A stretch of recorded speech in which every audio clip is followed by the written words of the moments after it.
গত ২৬ তারিখ আমাদের বিএনপির ভারপ্রাপ্ত চেয়ারম্যান জনাব তারেক রহমান স্যার বাংলাদেশের ৩০০ আসনের মাঠ জরিপের ভিত্তিতে তারা প্রাথমিকভাবে নমিনি বাছাই করেছেন। সেই বাছাইয়ে আমিও সেখানে উপস্থিত ছিলাম। তার বক্তব্য একটাই, বাংলাদেশের গণতন্ত্র পুনরুদ্ধারের জন্য এবং স্বাধীনতা সার্বভৌমত্ব রক্ষার জন্য সবাইকে ঐক্য থাকতে হবে, এখানে ঐক্যের কোনো বিকল্প নেই, উনি এটিই বলেছে। আর আমি যেহেতু দীর্ঘদিন যাবৎ সরাইল আশুগঞ্জে মানুষের জন্য কাজ করছি, আমি বিশ্বাস করি যে মাঠ জরিপে যদি নমিনেশন বিচার করা হয় তাহলে আমি হয়তো নমিনেশন পাবো। বান্ডেল থাকলে প্রতি সেনমানিতে টাকা বাঁচবে। বিকাশ সেনমানি বান্ডেল কিনে জিতুন প্রতি লেনদেনে।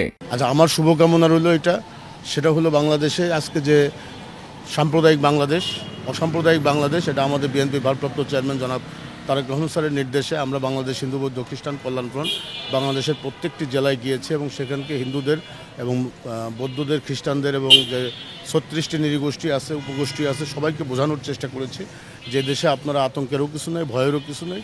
আমাদের বিএনপির ভারপ্রাপ্ত চেয়ারম্যান জনাব তারেক রহমান স্যার আমাদের মাথার উপর আছে। সবাই আমরা হিন্দু, মুসলমান, বৌদ্ধ, খ্রিস্টান সবাই মিলে আমরা একটা অসাম্প্রদায়িক বাংলাদেশ গড়ব, এটাই আমাদের বিশ্বাস। আর